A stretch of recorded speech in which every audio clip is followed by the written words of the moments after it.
Okay, so let's begin with a little meditation to try to set a very special motivation.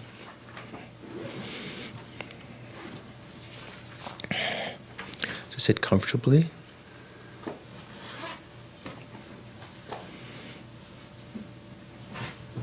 Relax your body. Relax your mind.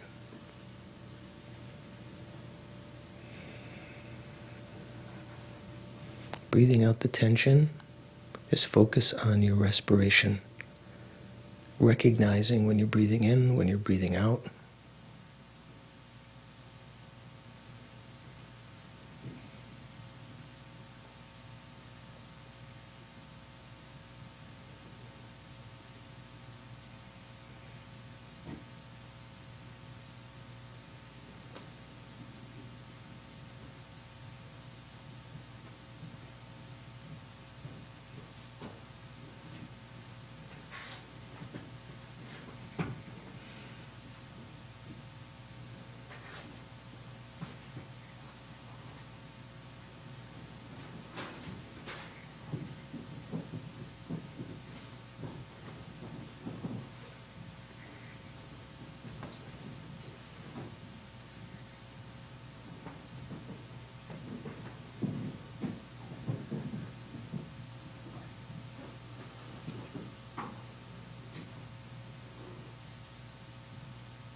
When the mind and the body are somewhat relaxed, yet focused, bring your attention to your mental consciousness.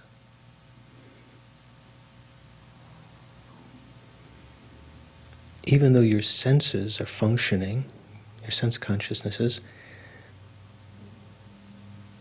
your mental consciousness does not have to pay attention to them if it's focused very strongly on something else.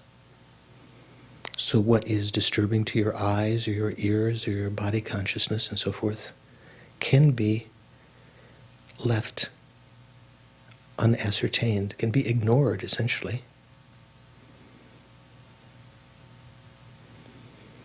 So here, try to focus on the matrix, the mind, the clear light nature of your mind within which all of these various thoughts and so forth are arising.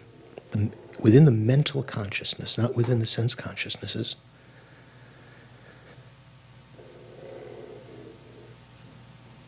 All of the various events that arise within it, whether they be verbalizations to yourself, sort of internal dialogue, whether they be images arising,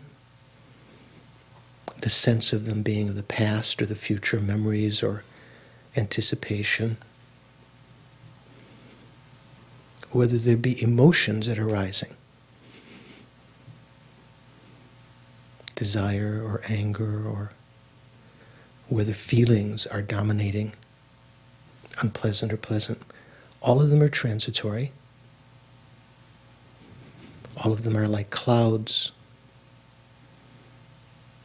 within the spaciousness of your mind.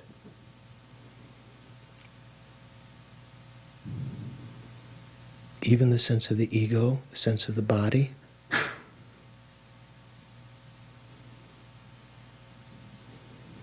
are not always appearing the same way to your mental consciousness.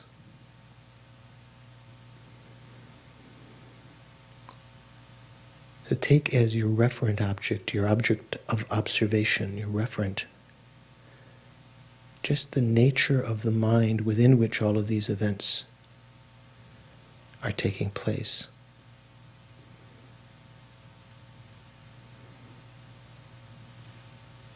Unobstructed, unobstructing, clear light.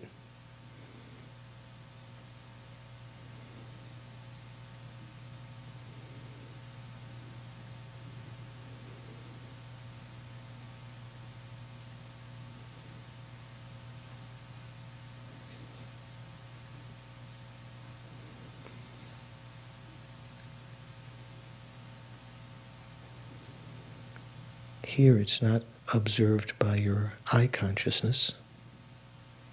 It's not something tactile.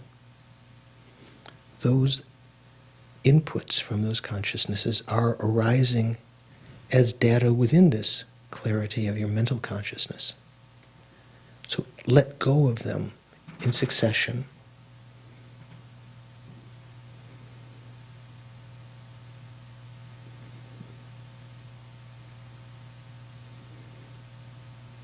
Again and again.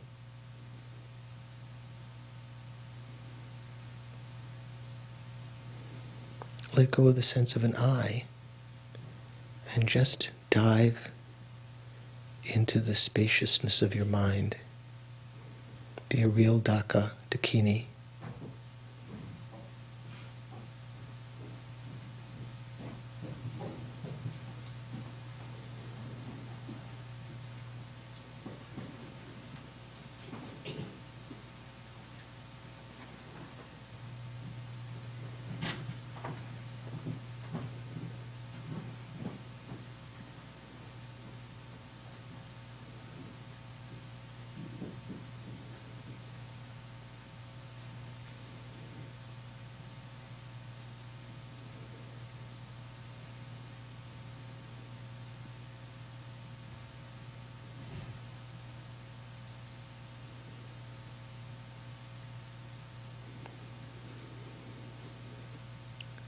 When you notice the appearance of the ego or your body, again, let go of that and try to sense the nature of the consciousness to which it's appearing, as though turning your back on that which seems irrevocably appearing to you. Turn your back on that and try to perceive the perceiver, the knower, the awareness.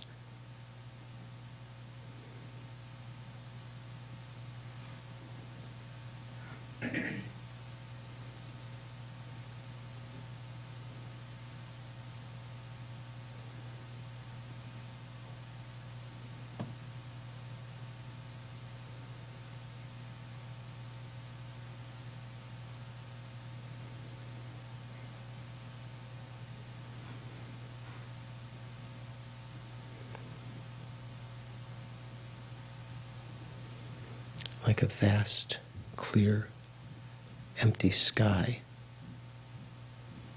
unobstructed.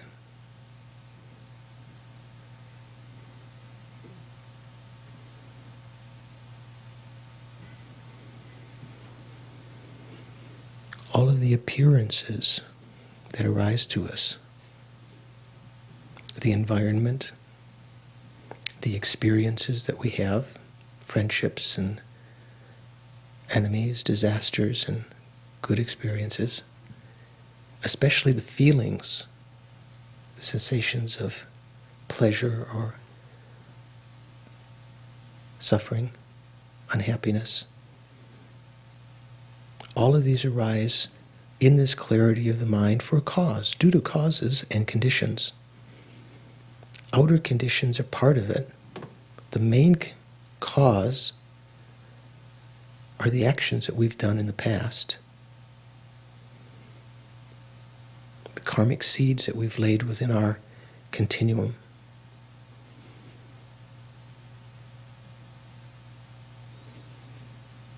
Our health or lack thereof, our happiness, our well-being, our success, our fame, all due to karma.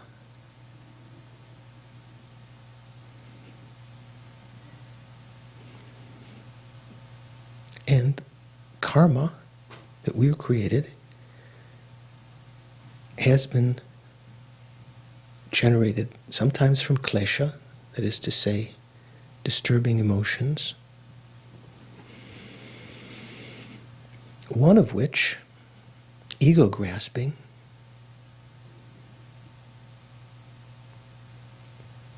is present even when we engage in virtuous actions, contaminated virtue.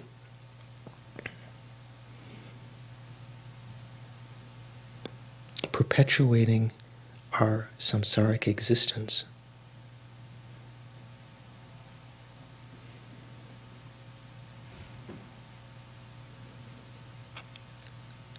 To make a change, to begin to get out of this cycle of samsara, the racetrack of samsara,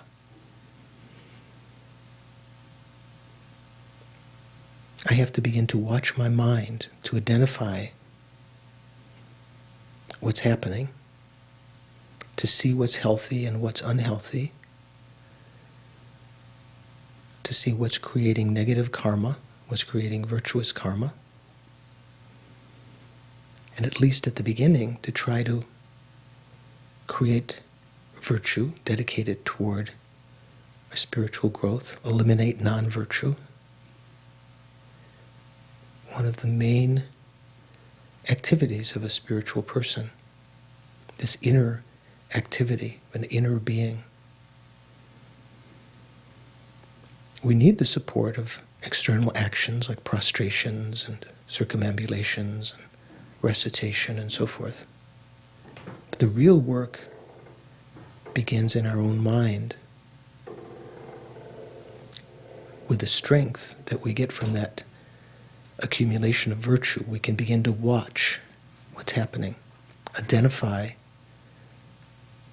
the mental factors within the ocean of our mind, and with increasingly more sophisticated, increasingly altruistic motivation, we can first avoid non-virtue because it will have repercussions on ourselves, and later avoid non-virtue because it harms others. It's unpleasant to them.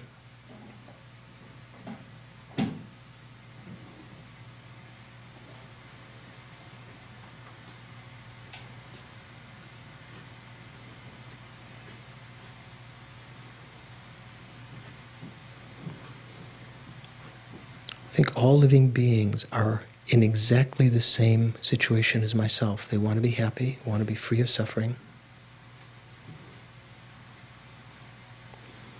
Some that seem to be antagonistic now, or enemies, problems to us, impediments, are not inherently that way. They've been our friends, our mothers, our fathers, our lovers in previous lives, and they will be again in the future.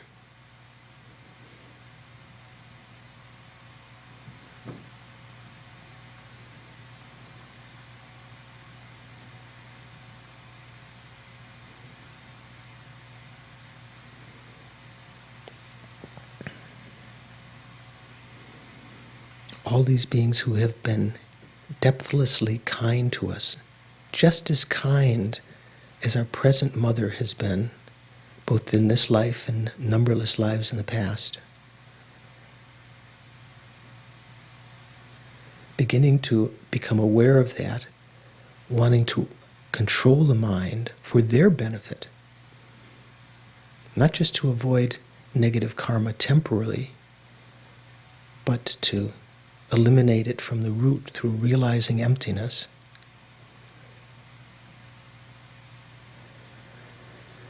by following the Bodhisattva path, to be able to achieve the ultimate state of everlasting blissful happiness of a Buddha for the welfare of others.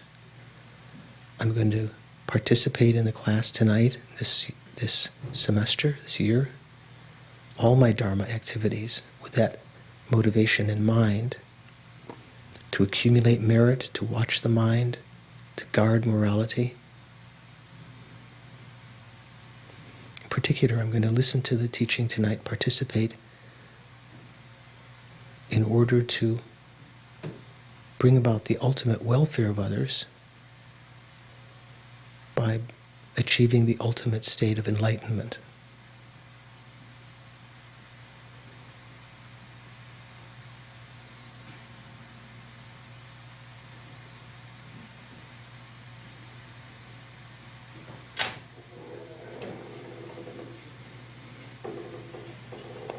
And then relax. Bring your attention back.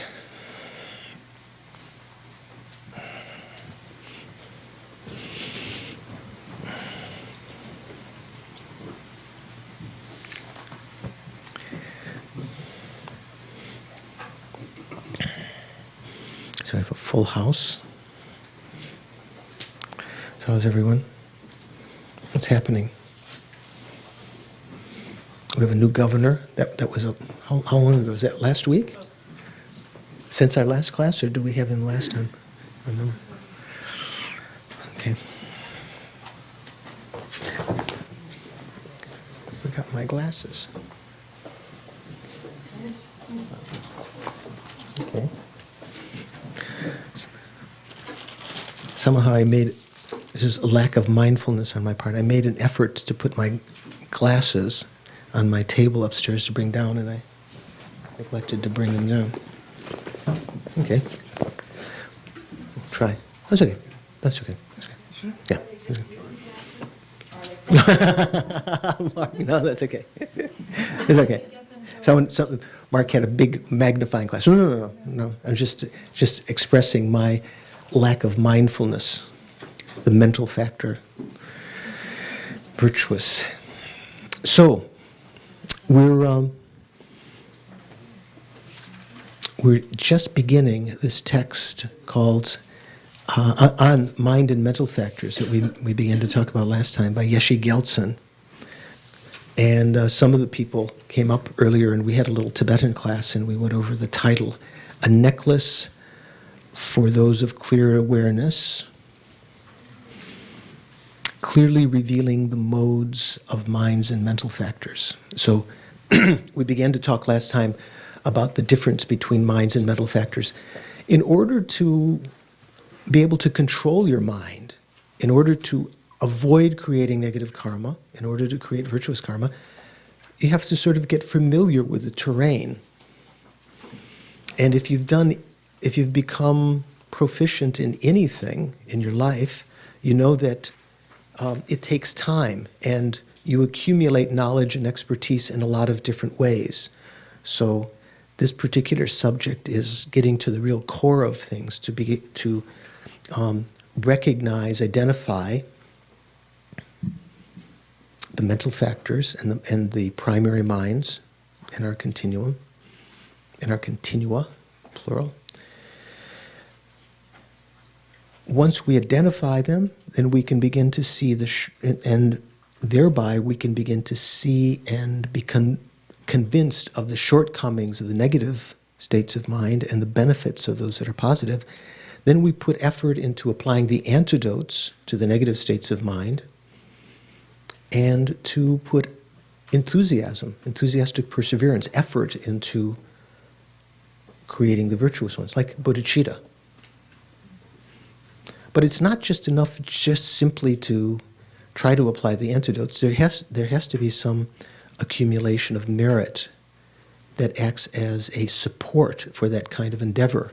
Otherwise, everyone who ever tried with great aspiration in the past, they might have gone off to do retreat and just, okay, I'm not getting up until I achieve bodhicitta, and they just sat. It doesn't work quite as easily as that. You need to have the cooperative conditions also. So one of the conditions is study, like we're doing now. A lot of people try to do meditation without really knowing what they're doing. Sometimes people try to study without accumulation of merit, which also is cause for a lot of what Tibetans call lung. You know what lung is. So it depends on, it's sort of like mental frustration and tension and so forth. So with this kind of aim of studying in order to practice, to put it into practice every day, so in so doing, not thinking of it as merely an intellectual exercise, but putting it into practice, you're accumulating merit and purifying just by that alone. And in addition, if you create virtue and do some other purification, those are great preliminaries for this kind of practice that we're doing, this kind of study that we're doing now. So last time we began, and we talked about the introductory verses, and some of the motivational verses that are the actual quotations that Yeshe Gelsen quoted to indicate the importance of the mind.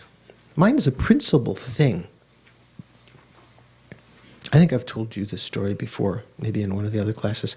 When I first went to Kopan Monastery in 1974, I had been doing some yoga before that in Beirut, Lebanon, and along the way in India. So I was doing some kind of practices.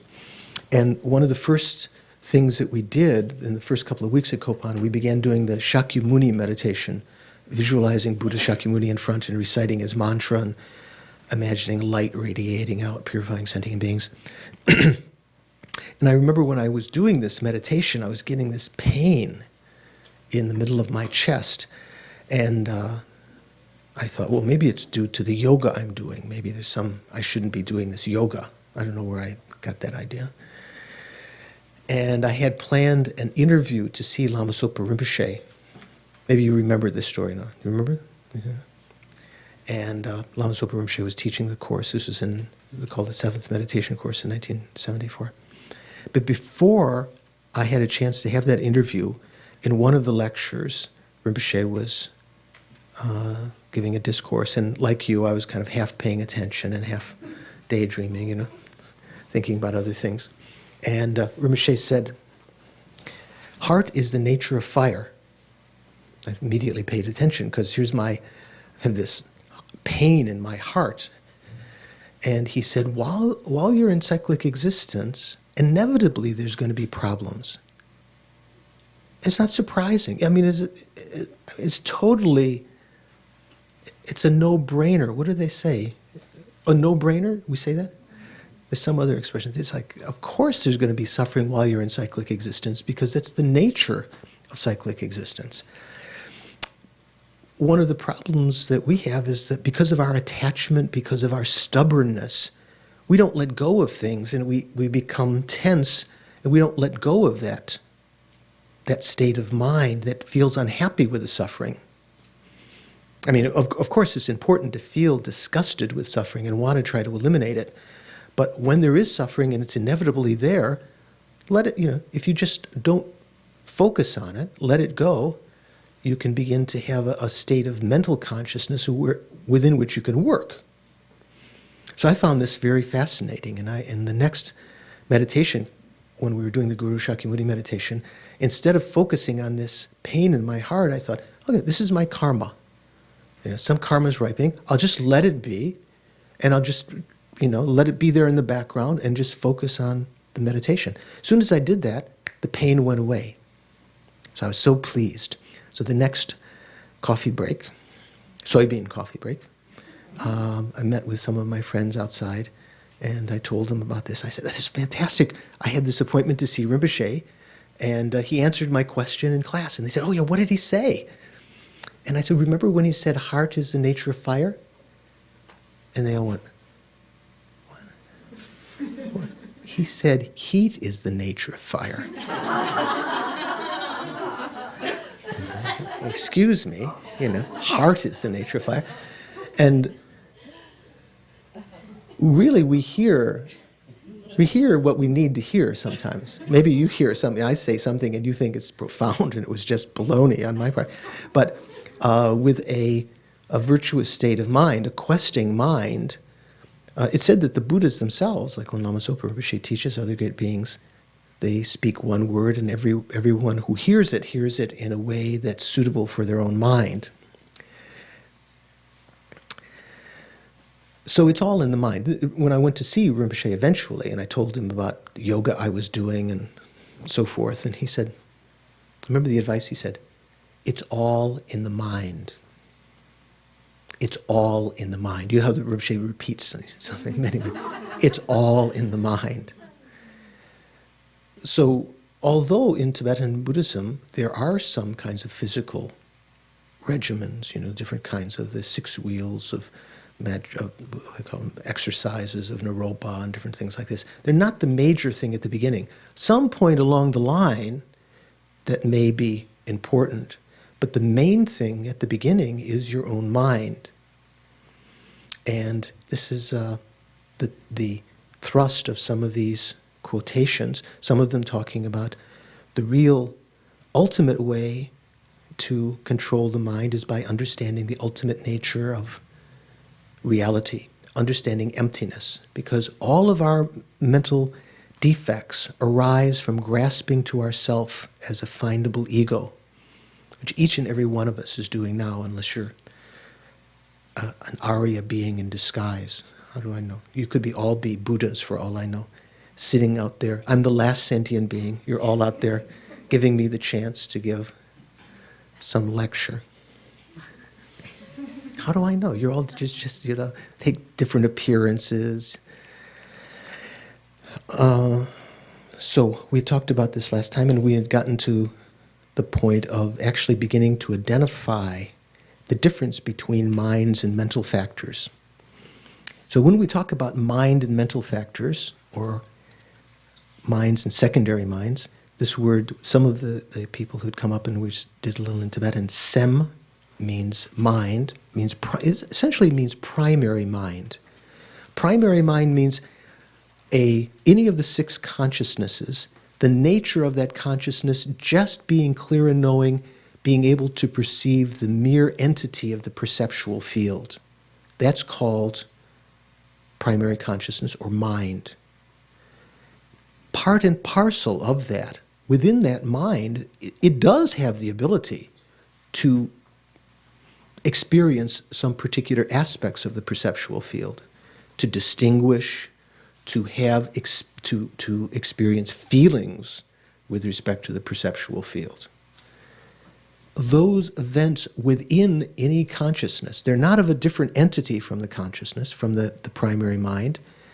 Those particular qualities within that consciousness are called that which arises from the mind. That's literally what mental factor means in Tibetan, semle jongwa, that which arises within the mind or from the mind. So they are not different entities, the minds and mental factors, although they might seem that way to us.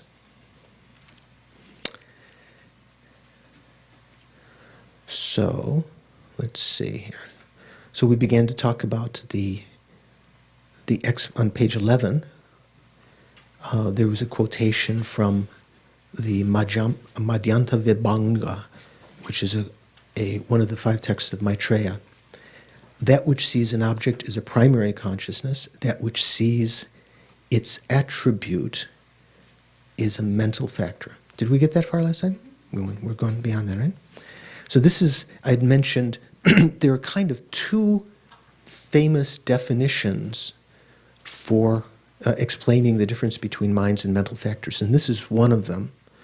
This is sometimes said to be kind of a definition for meditators or in terms of experience. The other definition is what we're just coming to now. See, where did we end last time? On page 11 or page 12? No, page 11. Page 11? Okay, in Vasubandhu's treasury of knowledge, the Abhidharma Kosha. Kosha, Here they're translating abhidharma as knowledge, dharma as knowledge. Abhidharma kosha. I'm not sure if that's a very good translation. Abhidharma means higher dharmas. So the meaning, as it's explained in those texts, is abhidharma. The etymological meaning, or so that the implication is the wisdom that realizes the ultimate nature of reality. That is the abhidharma, the actual abhidharma. Kosha means it's sometimes when you put a sword in the sheath, that sheath is called a kosha, so a receptacle, or a treasure house is also called a kosha, that where you keep the treasures. You can put it in and take it out. So abhidharma kosha, treasury of higher knowledge. In there, he says, primary consciousness knows individually. Namshe sosor namrikpa. So, I can't read my notes very well. My glasses on, so I'm just trying to read the big letters. This is where we were talking about the text. Someone was saying we need kindergarten text. It's interesting. The Tibetan texts often the letters were much bigger than this. This is, if you can see here, and I think for sure one of the reasons is that in Tibet in the old days there were not many eyeglasses at all, and the older monks could still read these texts when when their eyesight was failing, unlike these super small texts we print today.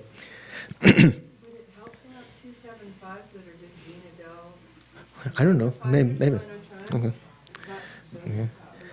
This is my teacher, Lama Yeshe. Rather than be mindful, I just have 10 10 pairs. pairs. That one's a little weak on one side, but it's rather more than like being that. mindful, you have 10 pairs. That's probably a good idea. Yeah, these are nice. Okay. Does it help? It's cute. Okay. Whoa. I'm not sure. Whoa. Okay. No, this guy. This is something. This is better. I can see something. So this quotation has different meanings, where it says primary consciousness knows individually. Sosor namrikpa, individual knowers. So we have 6 namshe, 6 consciousnesses. The eyes, the ears, the nose consciousness, tongue consciousness, tactile consciousness, and the mental consciousness. Each of them is separate and knows its own individual objects. That's one kind of sense of that. But also, each of them is individual in that we don't have 2 mental consciousnesses in general. We don't have 2 eye consciousnesses, although we have 2 eyes. Right? We don't have 2 nose consciousnesses. We can be perceiving, if we're perceiving something with our primary consciousness, our mental factors also are going to be perceiving the same things. We'll be talking about that in a while. So the text goes on to say, whoa.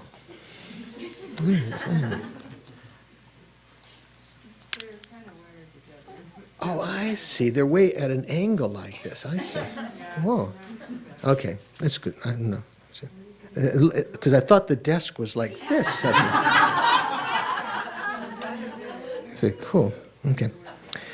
Just as has been said above, that which knows the mere entity of an object is called a mind. That which, taking the observation of the very object as its basis, okay, that which takes the observation. Oh, this is one of the other 10 pairs? Yeah. Okay, this is better. Okay. At least it's flat now. So the primary mind takes the mere entity of the observed object as its referent. That's what it's dealing with. That which, taking the observation of that very object as its basis. So in other words, it's working within the primary consciousness, the mental factors. engages the object from the point of view of, or here it says, by means of, the isolates of other attributes or features, such as its function, is called a mental factor. Okay, I remember we didn't get that far last time because we didn't talk about what isolates. Do you know what this word that's being translated as isolate is? I think just in the last decade or so, they've begun to try to settle this particular kind of concept. Earlier we just said the reverse, or in Tibetan we say dokpa,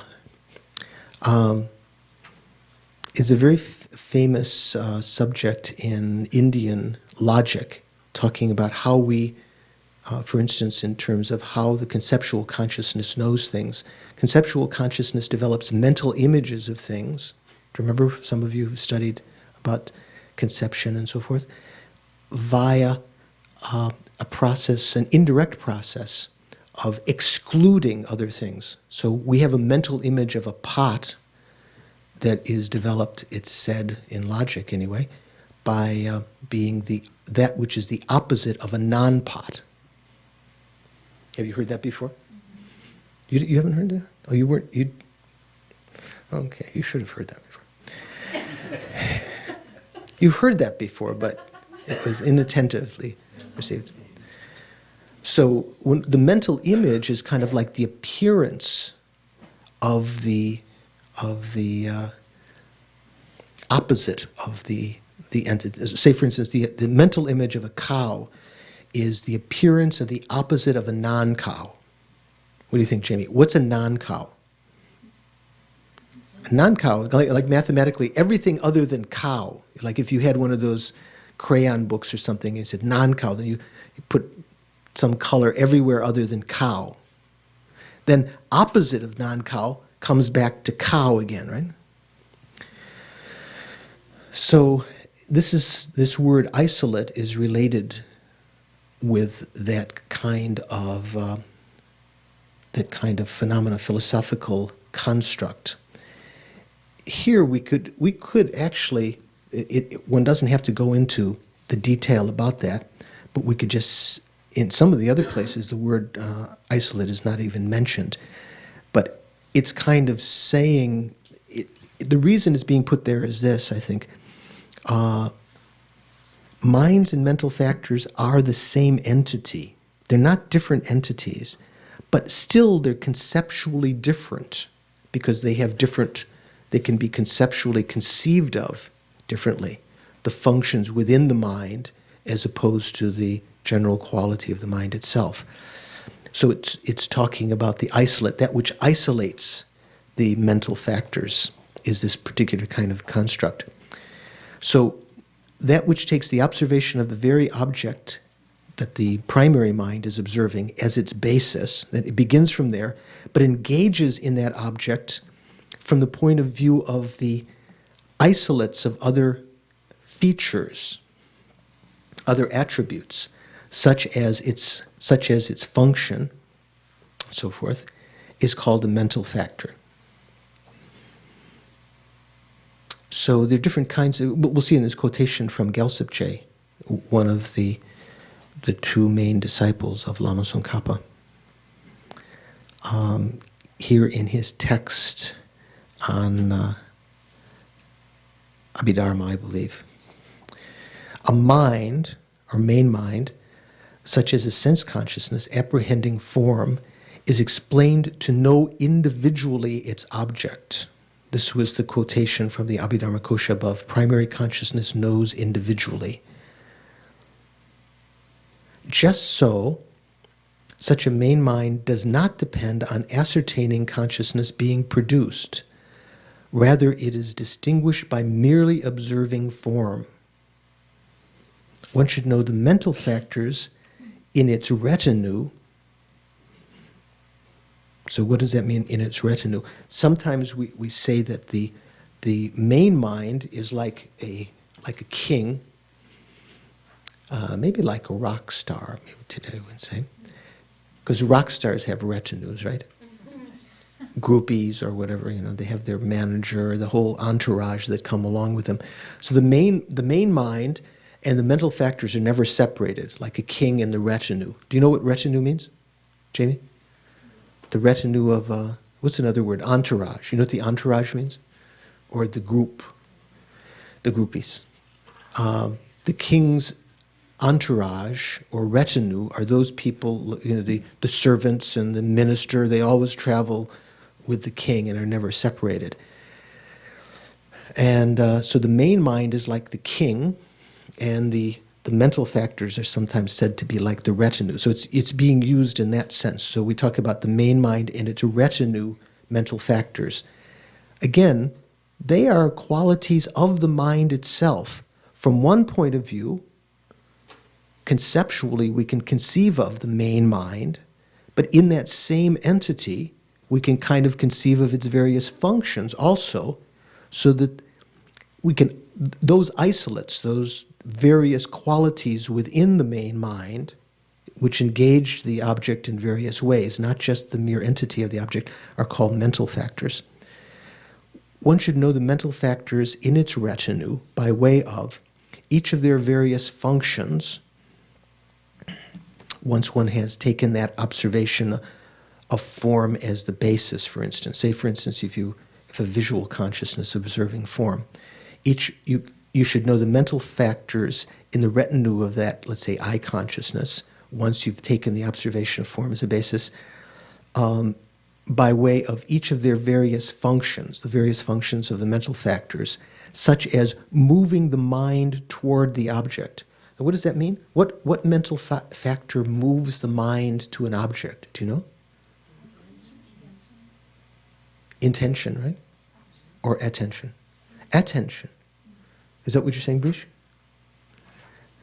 Okay. So we'll see as we talk about the mental factors, the ones that we translate as intention and attention, other people translate different ways, but intention is that which moves the mind to the object. It's very similar to the word in Tibetan for mind, sem. It's called sempa, same spelling of sem. And so that's referring here to that one of those main mental factors, which is one of the 5 omnipresent mental factors. It doesn't state it explicitly here, but that's kind of, it's talking about such as that. That's the kind of function. And one should know the mental factors in its retinue by way of each of their various attributes or features, such as non-forgetfulness of an object that has been previously realized. So here, it's making a difference. It's just saying that mental factors have different functions and attributes. So for instance, in terms of function, the function of intention is to move the mind, a consciousness, to an object, to bring it to an object. Attention, the one you were thinking of, Brish, is what then holds it on the object, paying attention to it, say.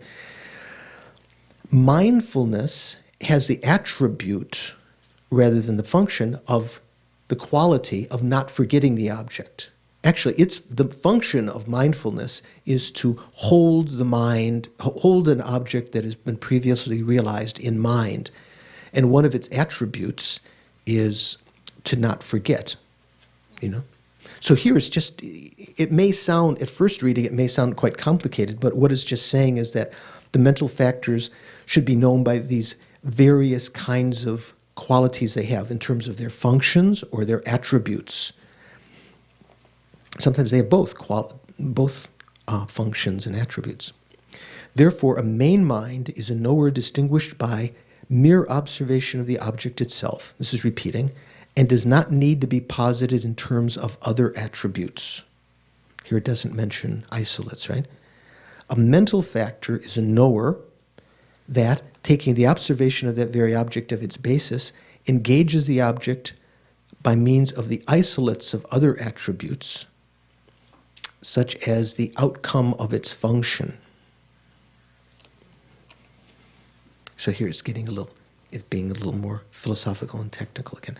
So basically what it's saying, this is going into detail about this first definition, sort of the definition for meditators, or the definition in terms of experience, to differentiate between minds and mental factors. Still, within this definition, we understand mental factors are not different entities from the main mind, but that one entity of mind, in terms of its function of just knowing the mere entity of the perceptual field, that quality of the mind is called primary consciousness.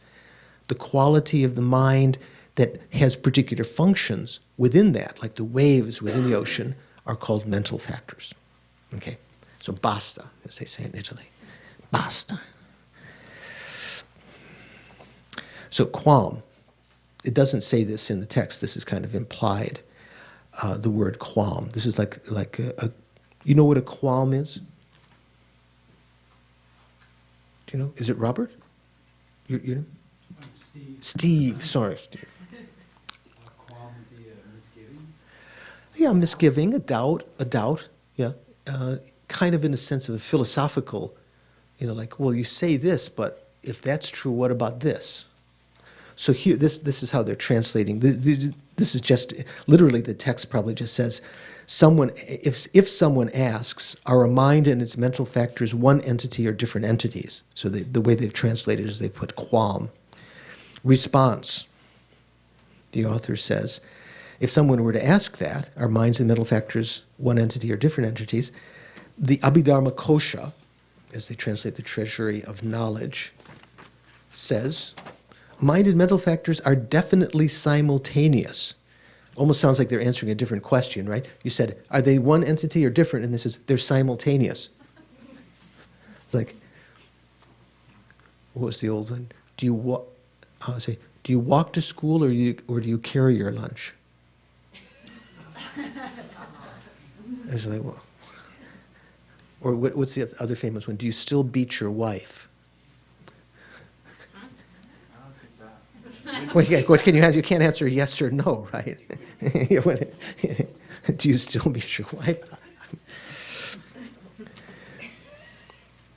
So the meaning here of definitely simultaneous is that if two things always arise together, if one thing arises, the other one is always there, always simultaneous with one another, they're going to be one entity. That's kind of the implication of this. It might have sounded like you were asking if there were one entity and it's talking about simultaneity in time. But if you think about it, that if they're always definitely simultaneous, that means they're one entity. Does that make sense? Okay, it makes sense to Jamie, so that's good enough for me. Yeah. It seems to me like it might be a goal or a desired effect when meditating to be able to experience the primary mind, perhaps without, and if mental factors arise to let them, I don't know. I'm just my own kind of thoughts about it. Your qualms are arising in your mind. Yeah, qualms are arising in the ocean of your mind. Yes, good. But is it? This is good that qualms are arising. Is it desirable? Is it? Well, Is it not? Let me rephrase that. Is it not possible to experience only primary consciousness? You can try to focus on that, but there'll be some mental factors that are always present. They're called the omnipresent mental factors that we'll see. In fact, for there to be a clear understanding of anything, even the entity of the mind, certain mental factors will always be present. Certain functions of that consciousness. So again, it's not as though all mental factors are to be eliminated. Some of them are necessary. Some of them are good. The ones that are detrimental to us are called klesha, or afflictions, or delusions. In Tibetan we say nyonmong, sometimes translated as, Lama Zopa Rinpoche translates as, disturbing emotions or disturbing conceptions. So those definitely we would want to try to quell within our consciousness. But say wisdom, we wouldn't want to try to eliminate that from our consciousness. So we'll go a little bit further. Let's see. Okay. Just as has been said above, A main mind and its mental factors arise together simultaneously. So this is referring to this quotation in Abhidharmakosha. Not being different entities, they are the same entity. So this is kind of an implication of that simultaneity. Moreover, the two, a main mind and the mental factors in its retinue, are said to be one entity, and this is tricky kind of construction here, concomitant by way of 5 types of similarities. We could say they bear 5 similarities. So this is now getting into another definition of mind and mental factors, which it said that the first definition, and I'm not sure exactly why, the first definition cannot be held so well in debate, for philosophical debate, the one that we just talked about, that primary mind mainly knows the mere entity of the object, and mental factors know the attributes. Here, now this is another definition that is talking about the difference between minds and mental factors that's more suitable to debate, but maybe is not as tasty for a meditator. So it says that a main mind and its retinue mental factors bear 5 similarities. They have 5 things in common. They'll always have the same kind of things in common. And there's 2 different views on that, from the Abhidharmakosha and from the Abhidharma Samuccaya, which is we call the Mahayana Abhidharma. The lower Abhidharma, the Abhidharmakosha, we call lower because it refers to the Hinayana Abhidharma, has one explanation of these 5 things that are held in common between a primary mind and its retinue, or between the retinue and its primary and their primary mind. There's sort of a correspondence both ways. They both share these 5 things. And the Mahayana Abhidharma has a little slightly different explanation of that. So let's go into this, because this is kind of this is crucial. You'll see this many times. So, hence it is. Where did we say?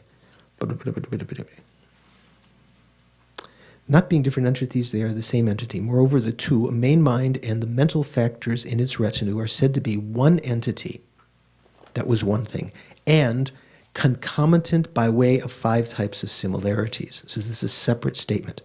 Hence, it is incorrect to assert that minds and mental factors are not similar in time or in duration.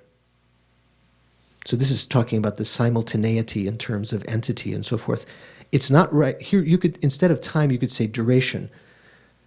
I mean, time could also mean the same, has the same implication. Whenever a mind is present, for whatever duration it is there, mental factors are concomitant along with that. They are there at the same equal duration. Here it says similar in time, or you say equal in duration, and it is incorrect to say that they are different entities, as well as to posit that the observed objects are different. Here's separate. So what it's saying is it's wrong, it's incorrect to assert that minds and mental factors are not of the same duration. They are the same duration. They're simultaneous. And it is wrong to assert that they are different entities, that you could separate. You could have what's your name? Yeah. Gordon. Gordon, maybe from Gordon's qualm, maybe kind of like you could have, here's the mind and the mental, you could separate the minds and mental factors. Or maybe his idea was just that you could cause all the mental factors to be non-active within that. But anyway, someone might think you could separate them. You can't do that. That's wrong to think that. And it's wrong also. It's incorrect to present them or posit them, posit that they're observed objects, the thing that they're observing, are different. So for instance, as though the main mind would be observing the flower, but the mental factors would be observing, Chicago or something like that. I don't know, something else, That would be wrong. They're observing the same thing. So, to explain this clearly, I like this clearly, right? When the mindfulness of an object, for instance, a form, is produced. So what is mindfulness? Is that a main mind or a mental factor? It's a mental factor, right? So when mindfulness is produced, and you know what mindful, we'll talk about the actual definitions. You know what mindfulness generally means. It's a factor of a consciousness, a mental consciousness, in which is able to keep in mind something which has been previously realized, previously experienced. So it's that kind of that factor. When mindfulness of an object such as a visual form is produced, the two, the mind and the mindfulness in its retinue, are similar in observing the object form. So they have that similarity. Remember, they bear 5 types of similarities. They have the same observed object. Nevertheless, they are posited separately. Even though the main mind that knows the bare entity of a form and the mental factors, say mindfulness, that's keeping it in mind, they have the same observed object. Still, they have different functions, so they're posited differently. They're presented and conceptually separable. The knower of the mere entity of the object form is called mind, or primary mind. But from the point of view of the function of acting not to forget, that mind is called, the same entity is called mindfulness.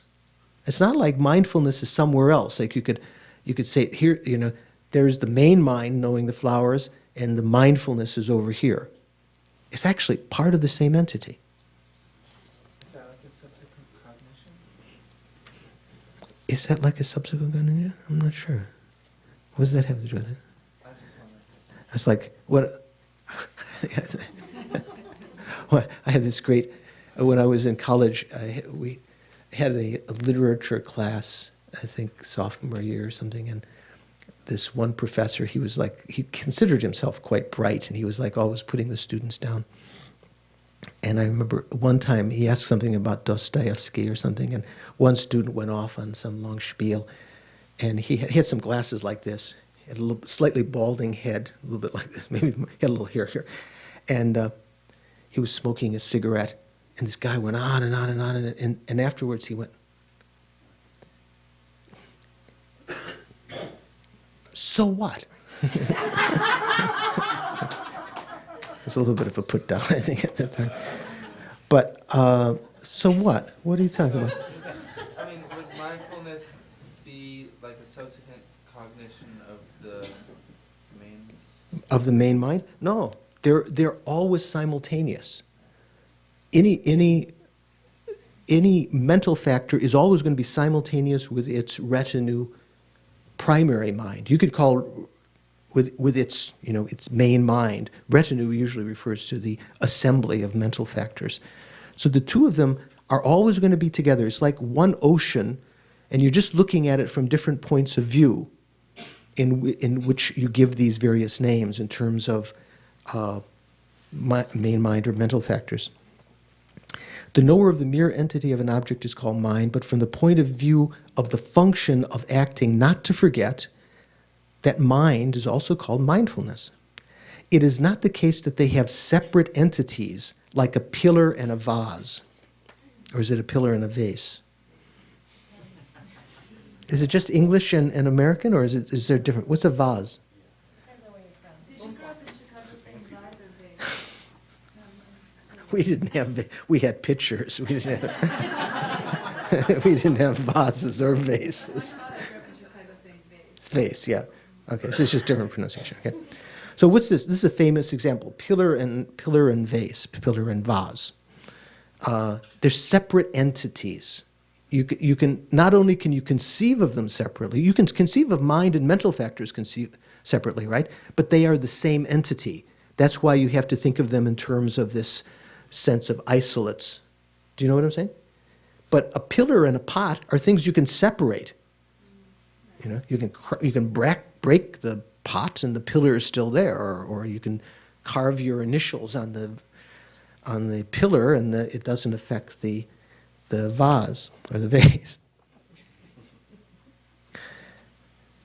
Before we take a break, I'll just when I was in one of the big traumas of my youth, when I was in grade school, I was on the safety patrol, and went to the office. Someone sent me to the office. This is like 6th grade or something like this. Someone sent me to the office to get a key or something. And the girls, I still remember Linda Peterson. I wonder where she is now. And they were teasing. They were running around the office with the key. Oh, you can't get the key. And the principal came in and saw this, and she thought I was causing this. And she called me into her office. And she said, I don't want to see you ever doing this again. And I said, again? That was the end of my safety patrol. So let's take a little break and have some refreshment, and then we'll continue. Related to his subsequent cognition. I'm thinking about if that instance of direct perception that starts, that first moment of direct perception that's so quick we don't even notice it. Well, let's just say direct perception, right, is a function of the mind, and the omnipresent, one of the omnipresent factors is root afflictions. So I have. Wait. One of the omnipresent mental factors are root afflictions. No, root afflictions are not omnipresent. We haven't gotten that far yet, but in fact, if they were omnipresent, then that'd be kind of bad news. That's another category. Yes, of the various kind of mental factors, some of them are always present, such as feeling and so forth, contact. Are not necessarily present. I mean, in my mind, they're pretty much omnipresent. But they're not, for instance, they're not present in an arhat's mind, they're not present in the Buddha's mind, but the omnipresent mental factors are. Okay. So there's a difference. The afflictions are not, and virtuous mental factors are not omnipresent either, or either. Again. So is anything other than the omnipresent mental factors always present? It depends. If in any kind of consciousness that ascertains an object, that means is capable of sustaining a recognition of the object afterwards and so forth, that realizes the object, there are 5 other mental factors. That's the next category. There are 5 object ascertaining mental factors. So those would be present in that kind of perception. But in general, that which is always present are called the omnipresent. Okay. So let's continue on. So a lot of these questions are kind of hard. I know Diana had noticed it's kind of hard to even ask questions at the beginning because there's some things you're not quite sure how to phrase the question. So it's in studying this kind of material that when the great lamas come in the future, you'll be able to ask questions to them, and you'll be able to understand what their, some subtle points. This is good. Yeah, this is right. This looks more or less level. Where do you get these glasses? Okay, at the pharmacy. Okay. These are from Costco. Okay. Okay, so regarding the modes of these 5 similarities, so we said that the second definition is saying that mind and mental factors bear 5 similarities. Main mind, kind of the definition of a main mind, is that which bears 5 similarities with its retinue mental factors. And definition of mental factors are that which bear 5 similarities with its primary consciousness, with their primary consciousness. So, what are these 5 similarities? So there's 2 different lists. One that's found in the Abhidharma Kosha, one that's found in the Abhidharma Samuccaya. It's not to say that those are the only books that have these, but Abhidharma Kosha mainly is trying to explain about the Vaibhashika tenets. Those of you who are studying tenets, remember, it's mainly talking about one of the Hinayana schools. So in there, from the sutras and from other sources, it has a list of these 5 similarities. They're said to have similar bases or support. similar objects of observation, similar aspect, similar time or similar duration, you could say, and similar substance. So one of these will be a little more subtle than the others. So the first one, similar support or similar basis, means a mental sense mental factor is also supported by that sense power upon which the mind is supported. The supports are similar. They have the same bases. So in other words, the I consciousness, which has both primary mind and mental factors. Do you get this? Consciousness in general is a generic term that includes both minds and mental factors. If I just say vijnana, nampa-shepa, Miki nampa-shepa means I consciousness. If I say I consciousness, is that a mental factor or primary mind? You can't answer. It could be either. Because I consciousness has a component which is primary consciousness and a component which are its mental factors. Okay? So any I consciousness is based on its faculty, I faculty. What is that, the eyeball? No, some particular kind of subtle material, maybe like something, the rods and cones on the retina. I thought someone was laughing like that was funny. Venerable. Are you laughing about that? The eye faculty or eye organ. Okay, so the primary eye consciousness has that as its basis or support, and the eye mental factors also are based on that. They can't be based on the nose organ, the mental factors and the eye consciousness. They have the same support. That's pretty simple, right? Okay. They have it could get subtle when you talk about mental consciousness, but anyway, they have similar or same object of observation. Here the word similar, actually you could say same, but it doesn't say same. It's kind of, the word sungba means kind of similar, but the implication is same. They have the same object or similar object of observation, since a mental factor also observes that object which the primary mind observes. Their objects of observation are similar. Okay, so it's the mental, if the eye consciousness, the primary eye consciousness observing the roses or carnations, are these carnations? Camellias. Carnations, okay. Who said camellias? Okay. Their mental factors are not functioning right. Then the mental factors in eye consciousness are also observing the camellias? Carnations. They have similar aspects. Here's his subjective aspect. She's just added that in. That means since a mind is generated having an aspect, for instance, blue, its mental factor is also generated in that aspect, blue. Their aspects are similar. That is to say, referent object kind of refers to the general object. Aspect means that particular thing which the consciousness is perceiving. And red. Is it only color and shape, or No. is it what is aspect? So, for instance,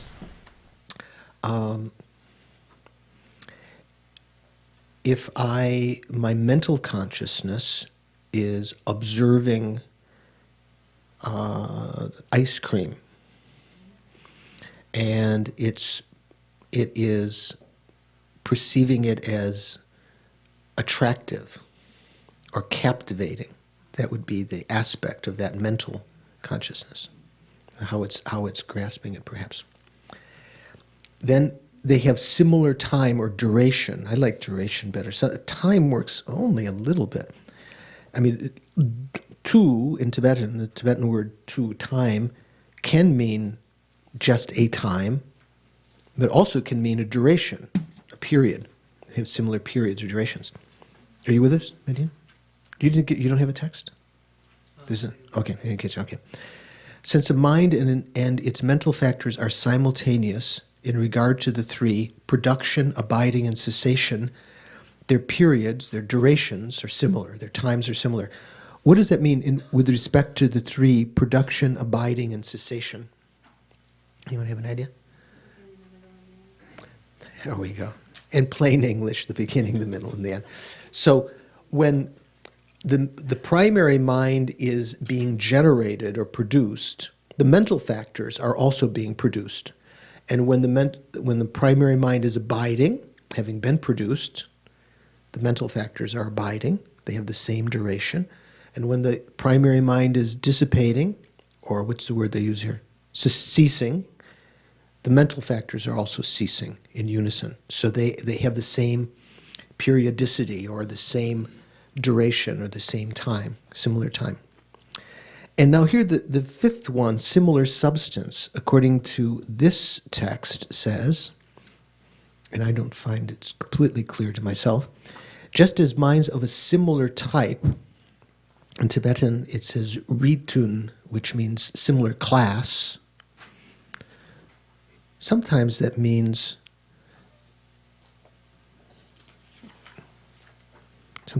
that minds of different levels, the form realm and so forth. But here I don't think it means that. Just as minds of a similar type are distinct substances, likewise mental factors such as feelings of a similar type are also distinct substances. Therefore, their substances are similar. So it doesn't sound, from the way that it's translated, it may be clear, but let me read you. So these two texts, the Mind and Its Function and Mind in Tibetan Buddhism, which we didn't mention so much as a reference for this course, which has a little bit about this, they talk about the 5 similarities in terms of this Abhidharma Kosha presentation. So in Geshe Repton's text, he says, finally, this is on page 105 if you have this, finally they have a similar substance since their basic cognitive character is always the same. It never happens that a primary mind is a perception whilst one of its mental factors is a conception. You can't have, a primary mind which is a perception, whereas the mental factors are conceptual, or vice versa. Or that a mental factor is a mistaken cognition, whilst or whilst? Whilst, I should ask Bree, she would know better. Whilst its accompanying primary mind is an unmistaken cognition. So it's talking about substance, and that they have a similar kind of substance. Because they're the same entity, anyway, we know that we've talked about that before. Substance is not talking about just that, but in terms of this interpretation Geshe Repton was taking from that same kind of, it's talking about the same point. This fifth explanation here is, I'm not sure if it's drawn exactly the words of Abhidharma Kosha, but Geshe Repton was explaining it, that particular point, as the similar substance, meaning if the primary mind is mistaken, the mental factors will also be mistaken. Cognition. If one of them is perceptual, the other will be perceptual or conceptual and so forth. Okay, so that's one interpretation. Their cognitive nature or substance is always identical. We could translate similar here as identical. The 5 similarities are applicable to every primary mind and its attendant mental factors. Got a little bookmark here somewhere. Where's it? It's gone. Okay. Then in Lhasa Rinpoche's text, on page 143,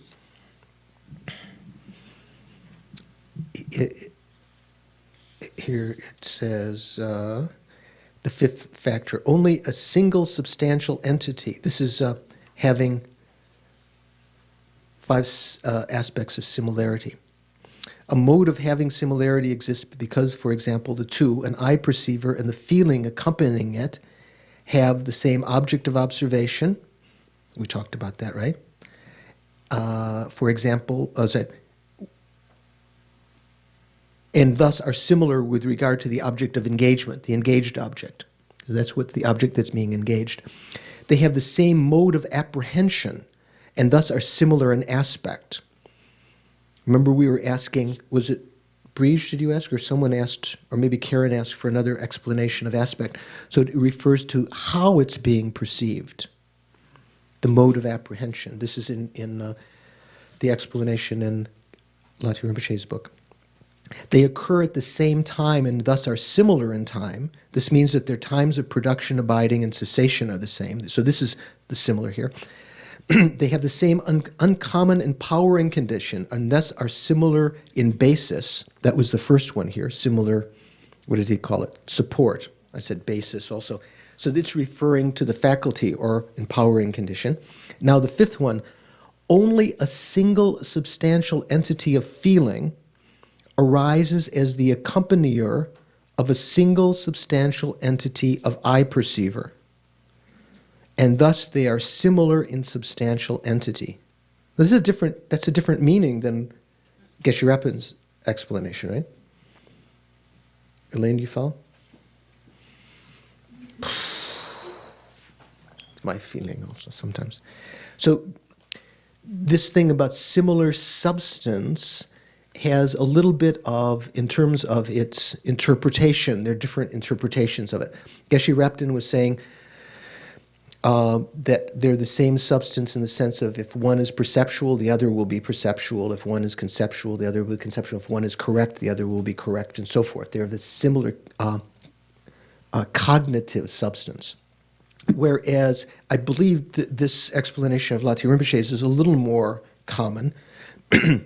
It says only a single substantial entity of feeling arises as the well, this is not his explanation. This is the root text that he is commenting on, that Lati Rinpoche is commenting on.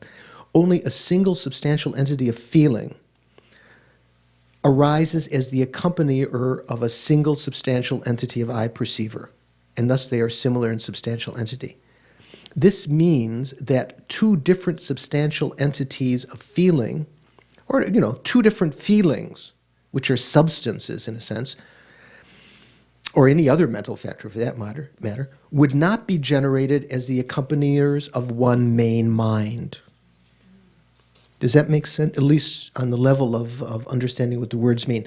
This is saying that similarity or identity of substance means that you can only have one feeling in the retinue of any one primary consciousness. And if there's one feeling, it can only have one primary consciousness as its substance.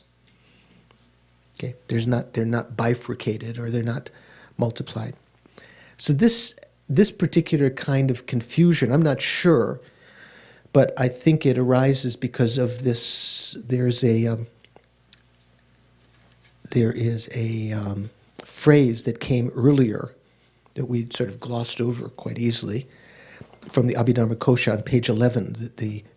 It said primary consciousness is know individually. Namshe soso namrikpa.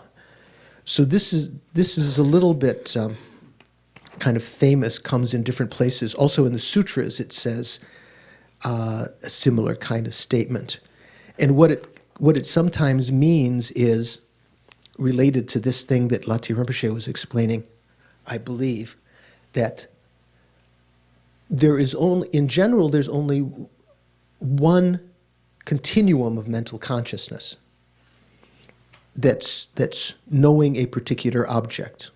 Maybe I should phrase it that way. There's only one eye consciousness that knows an object. There's not two eye consciousnesses simultaneously existing. If there are two eye consciousnesses, there are going to be eye consciousnesses existing at two different times. Okay, you wouldn't have two at the same time. And also, you'll only have one mental factor of any particular type within that consciousness. You can't have both a feeling of pleasure and pain at the same time. Oh, yeah? Okay. Let me try it out. Okay. Okay. That's it. Okay. Pure pleasure. Make your tongue. And you still have the nice taste, but you also... Okay, so there would be a feeling in the tongue consciousness that's unpleasant, but there would be... But would that be the tongue consciousness, or would that be the body consciousness, the pain when I bit my tongue? I bit my lip while I was eating the cake. Okay. So you bit your lip. The rest of my mouth felt great. You feel, Chris's cake was delicious on your tongue. But see, there's different consciousnesses. There's no problem there. You can have different consciousnesses that are separate, like tactile consciousness and taste consciousness are separate, right? So they have their own, they can indeed be existing simultaneously, but you can't have two taste consciousnesses. Like you could say this is both pleasurable and unpleasurable at the same time. It'll either be pleasurable or unpleasurable. Or neutral, for that matter. I could perceive the cake through my eye consciousness. Say this again. So what are you thinking? Well, You don't perceive the cake by the eye consciousness.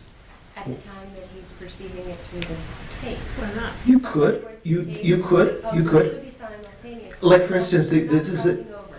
this is- Eye consciousness is not perceiving what the taste one. The eye consciousness will never perceive taste, for one thing, right? But when you were a kid, maybe now also, you were doing your homework, drinking a Coke or Pepsi, listening to music, or talking on the telephone, talking about your friends, doing several different things, and different consciousnesses will all be functioning at the same time. There's a certain question of how much attention your mental consciousness pays to them. Maybe it flits from one to the other. But it may be capable, let's say if you're watching a ballet, and you're listening to the music, which is in coordination with that, it may be that your mind can mental consciousness is paying a little attention to both. But that's not the question that we're talking about here. We're talking about just within the continuum of one consciousness, there can only be one consciousness like that.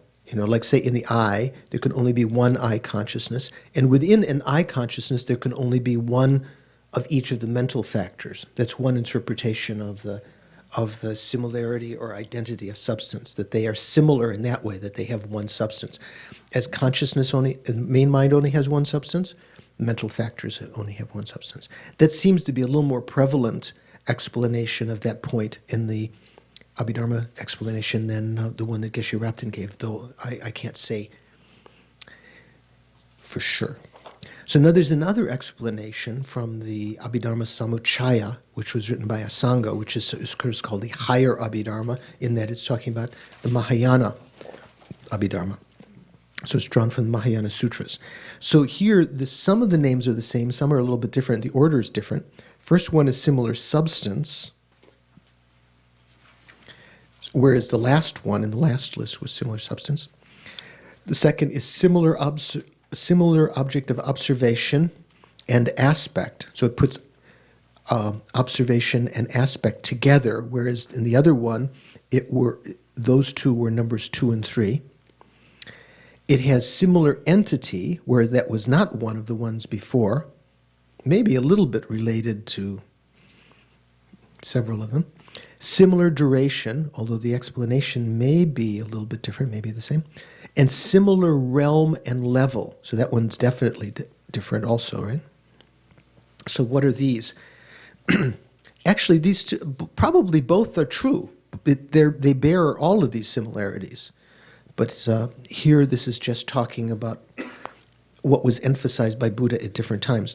So similar substance here in this higher Abhidharma explanation refers to the following. In the retinue of a single main mind, what does main mind mean? Primary consciousness. Main mind or main consciousness, primary consciousness means the same. In the retinue of a single main mind, so retinue means amongst its various mental factors, right? There can arise only one mental factor for instance, feeling, of a similar type. Two mental factors of a similar type, but of different substances, cannot occur. Okay, you can't have two feelings. So that's talking about similar substance. So that's quite the same as before. Similar object of observation and aspect, and similar entity. Here it's putting 2 and 3 together in the text by Yeshe Gelsen. Refer to the following: a mind and the mental factors in its retinue are similar in observing one object. That's the object of observation. Let's say that's the flowers. And they are similar in being afflicted or non-afflicted in terms of the object of observation and the subjective aspect.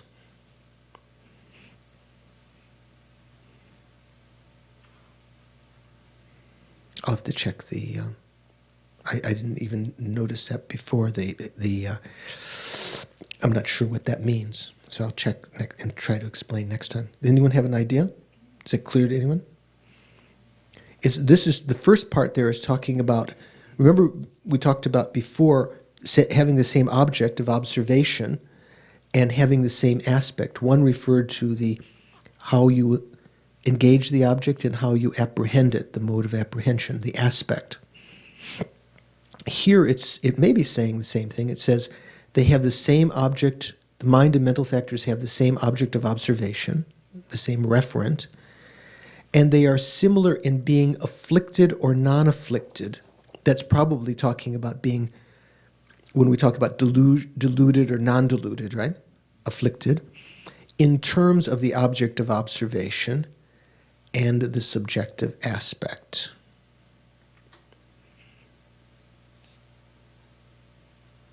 Okay, maybe she's put bullets there, and this is meant to be run on. If a main mind has become afflicted, then the mental factors in its retinue also become afflicted. Whereas if a main mind that has become uncontaminated, the mental factors in its retinue also have become uncontaminated. So maybe that is talking about the entity, this thing about being afflicted or non-afflicted. I think that's probably what's being talked about. Pardon? I just happen to have another English translation, so I was just trying to find Good. What does it say? John Donne's translation. Yeah. Equivalent perceptual object and image and concomitant nature mean the following. Equivalent of that they perceive a single perceptual object. We can't hear you. You guys just speak up a little. Okay. Equivalent substance means that as an attribute of one primary mind. No, we did, that part's okay. We did that. No. Okay. Equivalent perceptual object and image. So he's translating object of observation and aspect as something, an image, right? Right. And concomitant nature. Okay, as a similar entity. Mean the following. Are equivalent in that they perceive a single perceptual object, mind and mental functions, are equivalent in being afflicted or unafflicted in terms of their perceptual object and image. Yeah, so it's more or less the same. I'm going to go, if a primary mind is afflicted, the mental states which are the attributes of that primary mind are also afflicted.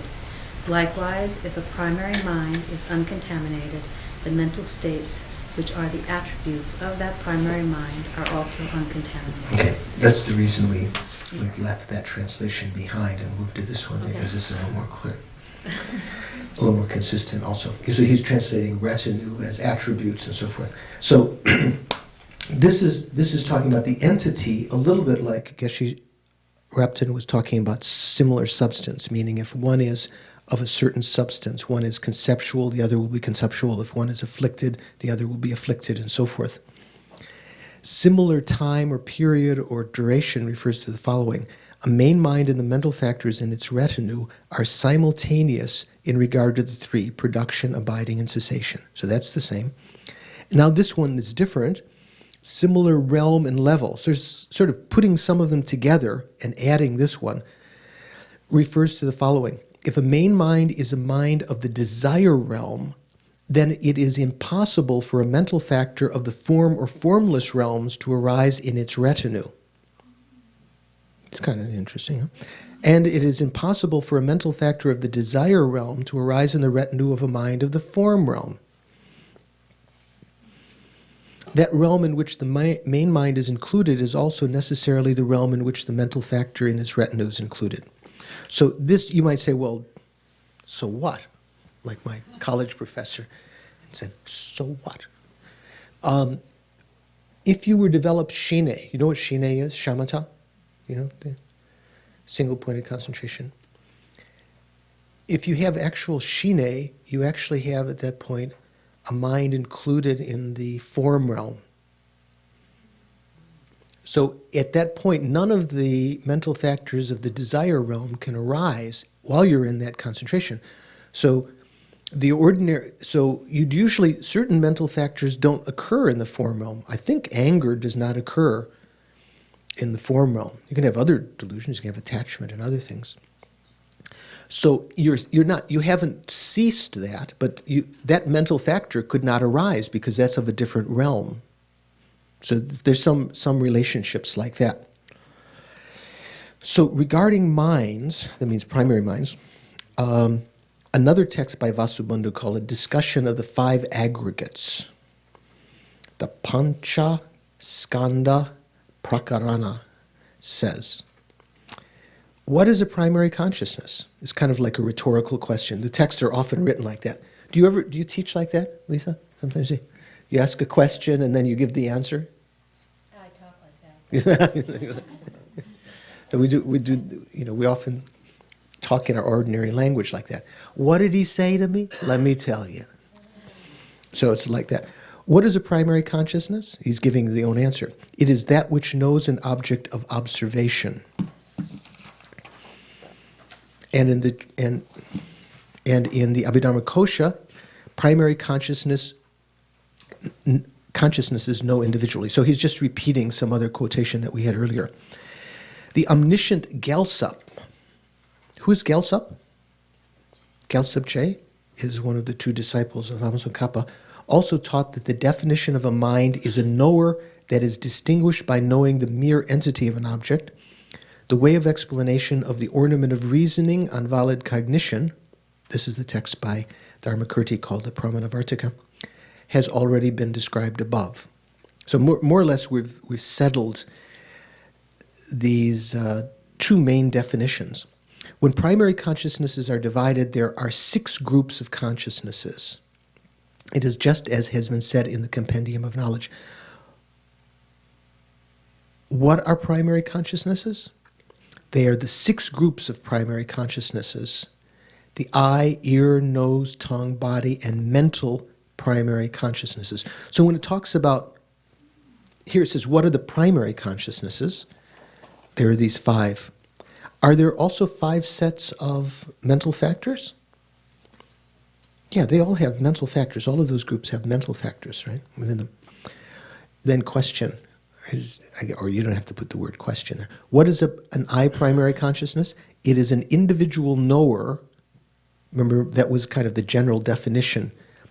Like in the second line there, it says primary consciousnesses know individually. It is an individual knower that is supported by the eye and observes form.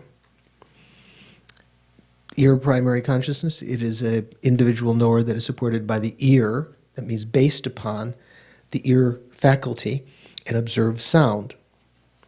Ear consciousnesses in ordinary beings continua don't perceive forms and colors, right? Maybe Buddha's ear consciousness can perceive everything, but ours are limited, right? Nose primary consciousness, individual knower that is based on the nose faculty and observes odors, smells. Tongue consciousness, supported by the tongue and observes taste, an individual knower. So there's just one knower. Body primary consciousness, individual knower that is supported in the body, observes tactile objects. Mental primary consciousness. It is an individual knower that is supported by the mind and observes phenomena. Observes phenomena. So that could include many things. Here, what does it mean supported on the mind? Is that mean supported on the brain? Based upon the brain? The brain is the organ of the mind. So what does that mean? The brain? Kind of lead her astray. See how far she'll go. So the faculty, the eye consciousness is based upon the eye. That means the eye faculty, which is a material form. The ear consciousness is based on some subtle material form, which is the ear faculty. Not the gross ear, but some subtle matter within the ear. We've talked about this before, right? In other contexts, the nose consciousness has certain receptors within the nose. It's not this outside that's the nose consciousness is based on. Tongue consciousness is based not on all of the tongue, but on certain receptors on the tongue. The tactile consciousness has receptors throughout the body. The mental consciousness is not based upon a faculty which is material, like the five senses. That's why there's a big differentiation between mental consciousness and sense consciousnesses. The mental consciousness is based upon a previous moment of any consciousness. That's its kind of like its faculty, like its organ. The mental organ is a previous moment of consciousness. You knew that, didn't you? You knew it, but you wouldn't have told me that. I'm not sure why you wouldn't have told me. You would have kept it secret, you mean, or you wouldn't have remembered that you knew it? Okay. But you do remember it now? Yes, sort of. Okay, so that's kind of the implication there. I thought you were trying to keep secrets from me or something. But like, say, for instance, mental consciousness. We tend to think in the West that mental consciousness is somehow based on the brain, almost like that's the organ in the same way that the eye is the organ for eye consciousness. The understanding of mind in Buddhism, especially as you, not only in the sutra system, especially in Tantra, the mind is something much more subtle and does not, the mental consciousness does not depend upon the brain as its main support. Certain kinds of mental activities, like short-term memory and things like that, maybe even certain kinds of medium-length memory and so forth, depend upon and are accessed by the brain. Certain imprints are left in the chemicals of the brain, I suppose, and so that helps in a certain kind of thinking. But mental consciousness, in general, is based on a previous moment of any consciousness, then on the basis of that, which the mental consciousness is cognizant of, the next moment of mental consciousness can arise based on that, not necessarily based upon a physical organ like the brain. So there's no substance. There's no substance in the usual sense of material substance. Sometimes the word substance can be used, just talk about consciousness is substance because it's impermanent, but there's no material substance. So something to think about, okay? So how are we doing, Dorji? We have lots of time. Okay. So let's go a little bit further, and I think we'll get to the point of beginning mental factors. With regard to the way of positing the three conditions for the 6 engaging consciousnesses, there appear to be many differences between the higher and lower tenet systems that need to be distinguished, but I will not elaborate on them here, luckily. Or unluckily, depending if you want more detail. So what's he talking about? The 3 conditions for the 6 engaging consciousnesses. Is he just throwing more numbers around to impress us, Mark? What does he think? What do you think? What are the 3 conditions? Diana didn't ask, I don't know. Pardon me? Ask Diana, you don't know? No, sorry, no. Is that the refrain now? Ask Diana, I don't know. That's what you get for getting the highest score then. Ask Diana, I don't know. No. Is it referring to the observed object condition, the uncommon empowering condition? like observer. And what's the third? Wait, I just had it. I just Yeah. left it near the object. And then the consciousness, the eye consciousness or ear consciousness. So, what's the third condition called? Chris, do you know? The immediate condition. So there are three things that have to come together for any kind of consciousness to get into an object, to engage an object. Here it says the 6 engaging consciousnesses, or for consciousness to engage their objects. First of all, there has to be the object. Otherwise, you can't perceive the object, right? There has to be the cup or the blue or mental idea of something. Then there has to be the organ. Let's say, if in terms of eye consciousness, if you have the carnations in front, there has to be an organ of eye consciousness. Otherwise, even if you had eye consciousness present, if there was no eye organ, so you'd lost your eye, you couldn't see. You couldn't develop an eye consciousness of the carnations. Capito? And you have to have a previous moment of that particular consciousness that's called the immediately preceding condition, that is, or the immediate condition, that is a previous moment of eye consciousness that gives rise to the next moment of eye consciousness, sort of evolving like a train. So those are called the 3 conditions for consciousness to arise. So in terms of the different tenet systems, we haven't, I think when we talked about low rig, we hadn't talked about it very much, but maybe when we talk in tenets, when we get to the Chittamatra system, they have a different idea about some of these conditions, if you can remember that when we get to the Chittamatra system. Okay, so but he's not going to, Yeshe Gelson said he's not going to go into that here.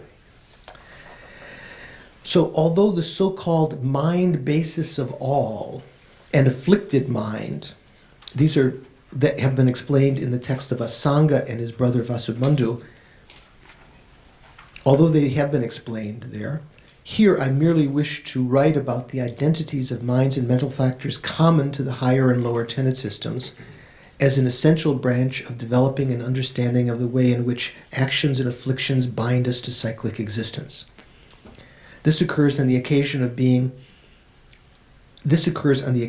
a being of the intermediate scope when sustaining the object of observation, an aspect of the stages of the path to enlightenment in the context of reflecting on true origins, the drawbacks of cyclic existence. So what's he talking about here? Usually we talk about these 6 groups of consciousness. But the Chittamatrans, how would we translate that into English? Frank, do you remember? The mind-only school, right? Those who follow mind-only. Chittamatra. Chitta means mind, like bodhicitta. Matra means only. So the mind-only school that was kind of instituted or revivified, or what the trailblazer of which was a Sangha. Remember we talked earlier about the trailblazers, who sort of opened up what Buddha was intending there. There they talk about 8 groups of consciousness. There's not 8. Okay. 8 groups of consciousness. So in addition to the 6, they add 2 more. One of them is called a alaya vijnana. Have you ever heard of that before? Alaya vijnana. Breeze, you've heard of the Alaya Vijnana, right? Isn't that a rock group in Dublin? No. In Ireland? I'm just joking. I remember when I was in college, there was a rock group. This is typical MIT rock group. It was called the Anomalous Zeeman Effect. I wish Swirl was here. Swirl's a physicist, isn't he? Thanks. Was it like... They were anomalous, man. The anomalous Zeeman effect. What was I talking about? Alaya Vijnana means foundation consciousness or mind basis of all. Vijnana means mind. That's the one that we call Naparshepa, consciousness. And Alaya means basis or foundation. So in the Chittamatra system, they say that there is no externally, there's no external world the way that it appears to us as a separate entity from our mind. Everything arises because of imprints on our alaya vijnana, and everything is therefore of the nature of mind. The upper tenets don't accept that the Madhyamaka systems say that's going too far.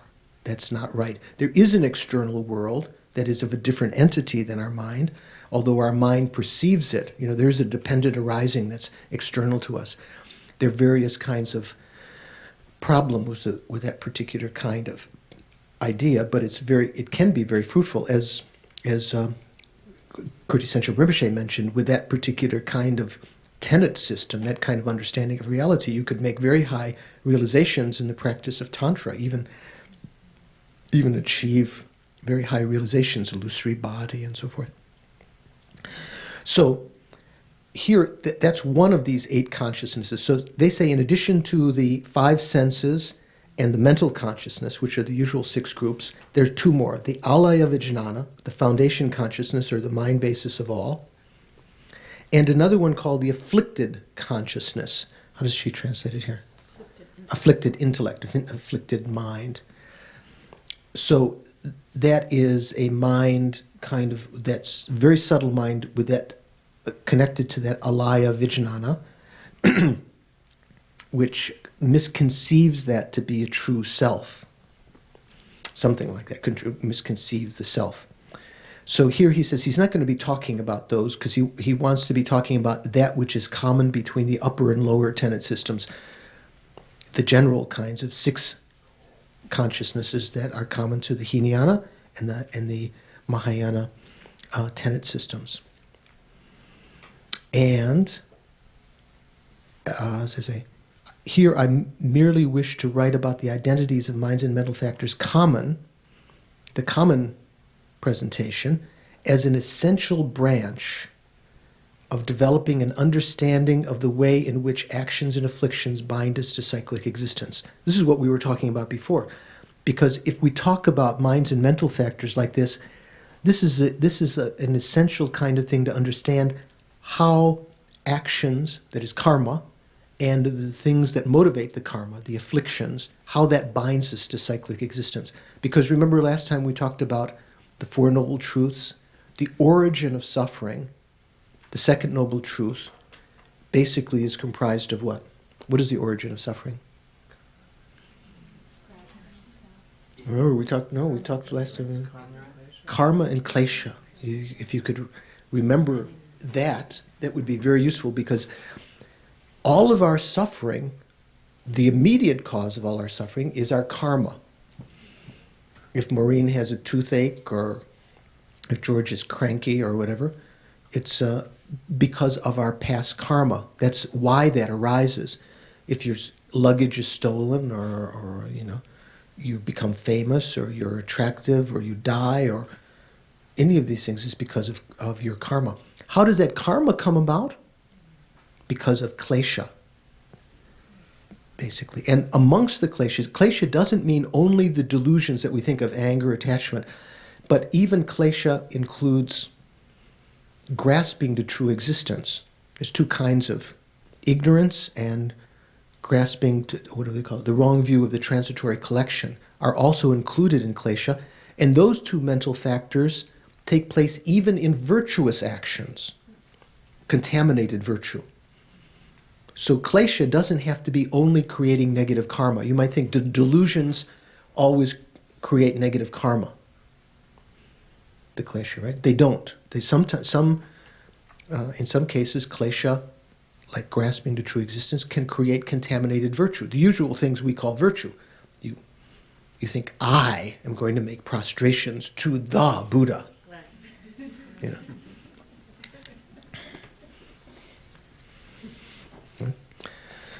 So, in which actions and afflictions bind us to cyclic existence. This occurs on the occasion of a being of intermediate scope. What does that mean, a being of intermediate scope, Georgie?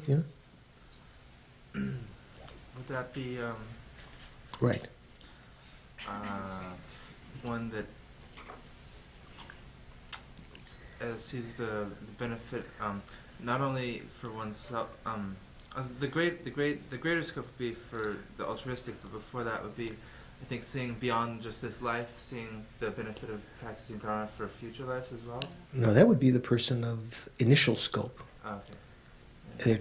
There are two different kinds of person of initial scope.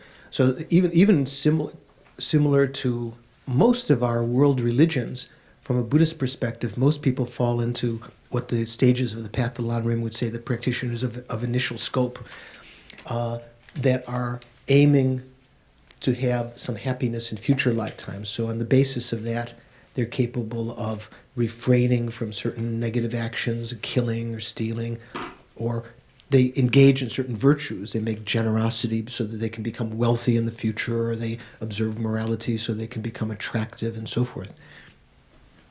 The person of intermediate scope is a person, this is the real person who's entered into the path, in the Hinayana path.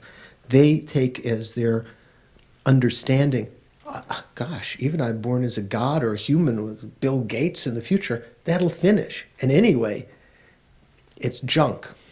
You know, all of samsara is like wearing carrying a big load of thorns on your back. There's no pleasure anywhere. I've got to escape from samsara. That's the person of intermediate scope. Person of great scope thinks, even if I escape from samsara, all these sentient beings who've been my mother and have been incredibly kind will still be there. Therefore, I have to work for their benefit to become enlightened. So the three different scopes. So this is referring to the person of intermediate scope. This is where in the Lam Rim, this is where the explanation, if you look in the Lam Rim Chemo, this is where you find the explanation of the mind and mental factors. Have you done that? Because you have the Lam Rim Chemo, many of you, the text that that Churinoff Rinpoche was teaching a couple of years ago.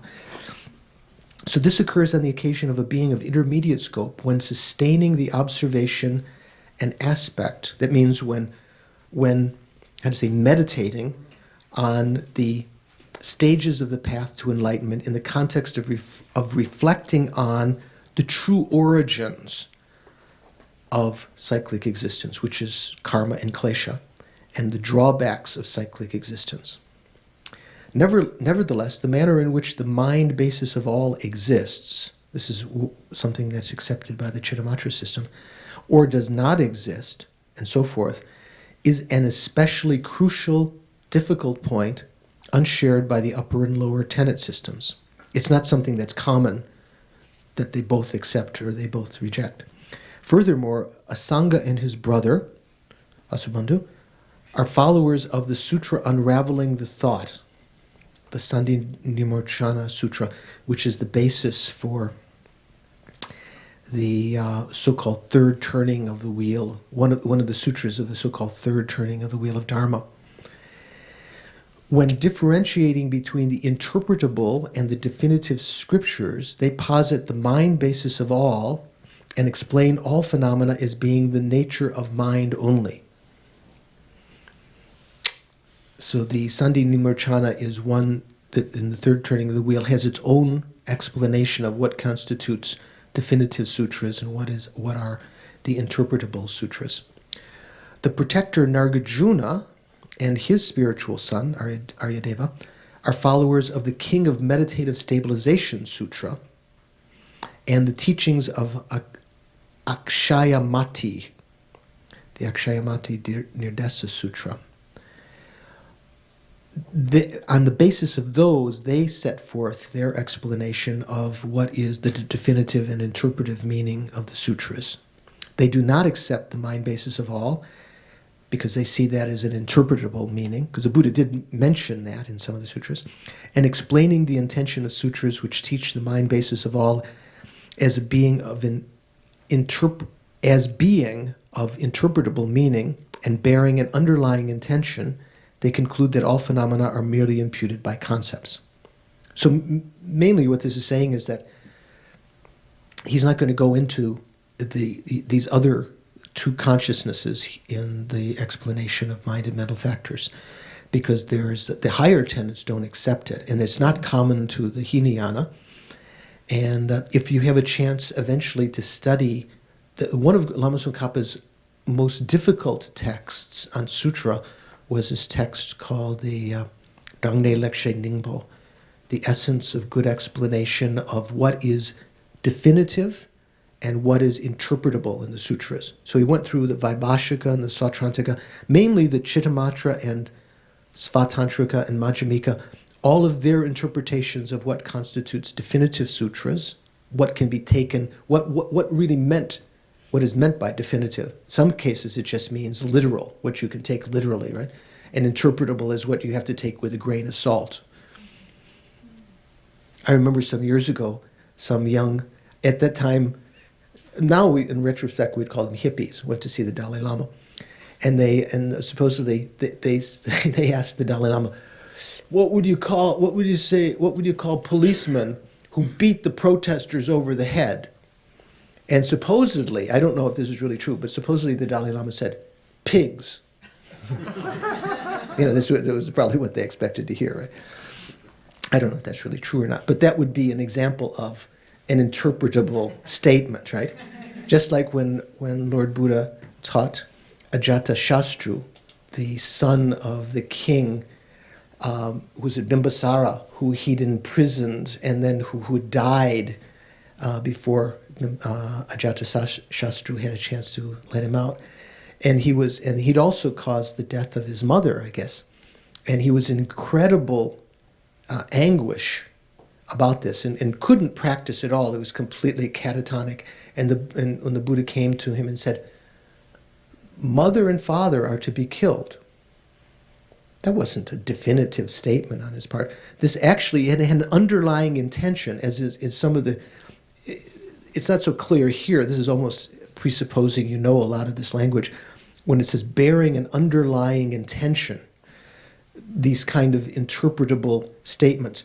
The intention of Buddha was that karma and klesha are like the father and mother, and they are to be extinguished. It's good to get rid of those. And at first of all, when he first heard this, he thought, oh, okay, maybe if mother and father are to be killed, it's okay. Then at least he was able to think, and then he understood eventually what the intention of Buddha was in saying that, and he was actually, I believe, Ajatasattu was able to purify that lifetime. So just let me finish this very quickly, this section. In this manner, with regard to the mode of the great vehicle in the land of superiors, Tibet is called the land of snows. The land of superiors, the Arya, I don't know, was it Arya Basa? It means the India, where all of the great superior beings, the Buddha himself, came from before. In this matter, with regard to the mode of the great vehicle, the Mahayana, in India, there are what are renowned as the two systems of the great trailblazers. Remember we said that the two great trailblazers were Nagarjuna and Asanga, trailblazing, opening up the paths of the Chittamatra, Asanga, and the Majjhimaka system in the case of Nagarjuna. However, it is not the case that they differ in terms of the attitude, the generation of the altruistic mind of enlightenment, and they do not differ in their conduct, the six perfections and so forth. Rather, the distinction between the Chittamatra and the Mahayana, and the Majjhimaka, the distinction between them lies in the view of reality. In terms, Chittamatra believes emptiness to have a certain meaning. Nagarjuna explained it in a much more subtle and profound way. Although such differences do exist, the view of these two great trailblazers, Nagarjuna and Asanga, are not superior or inferior to each other from their own side. Remember when in the tenets class we were talking, all of these tenets are meant to be stepping stones to be able to understand the more subtle view. Rather, through the force of the mentality of the trainees, two ways of commenting on the conqueror's intention have arisen, just as the conqueror himself had predicted in many sutras. Thus, if you wish to know precisely the uncommon essential points of this system of Asanga, the Chittamatra system, such as the way of positing the mind basis of all the alaya vijnana, just as it appears in the text of Asanga and his brother, as well as the proof that all phenomena are of the nature of the mind, that is, from their point of view, only based on that essential point, You should understand them by looking carefully at the texts of Asanga and his brother, as well as the excellent explanations of the foremost omniscient one, Tsongkhapa. If you wish to understand the uncommon essential points of the protector Nagarjuna's thought, then you should know them, those points, by carefully referring to the Tsongkhapa's great commentaries on Nagarjuna, treatise on the middle way. He wrote a great commentary that, a great commentary on the fundamental wisdom by Nagarjuna. And he also wrote a great commentary, one of his great commentaries on emptiness, on Chandrakirti's Madhyamakavatara, the supplement to the middle way. He also wrote a commentary on emptiness in the greater and lesser special insights. That's the Lanrim Chemo and the medium Lanrim. Here it says lesser, but that means the medium Lanrim.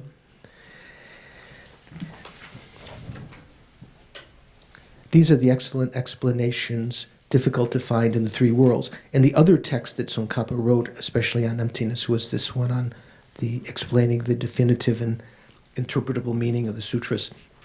Those are his great texts on emptiness. So we'll just get to the point now of beginning the mental factors, and we'll begin that next time. So why don't you prepare? First of all, we'll try to put some good energy out for Frank, who's going to have an operation, maybe miss next class or two, and hopefully get the DVD to him. And the rest of us will try to prepare the next five omnipresent mental factors, and maybe read the five object ascertaining mental factors, and we'll try to continue, and I think your questions also will get better as time goes on. So you okay? Let's dedicate.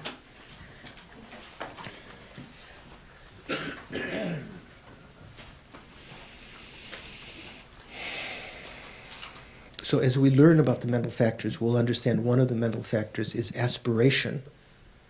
And dedication is actually related to that mental factor.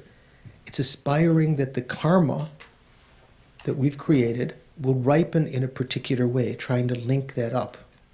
So think, due to this karma, may the bodhicitta in my own continuum and the continuum of others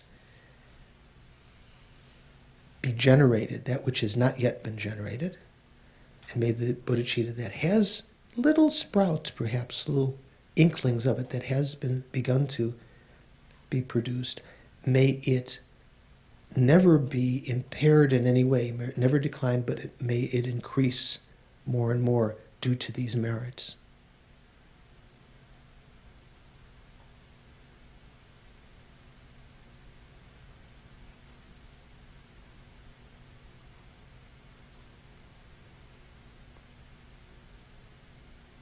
Ardently aspiring in this way can actually cause the karma to ripen in such a way that it can bring that event about.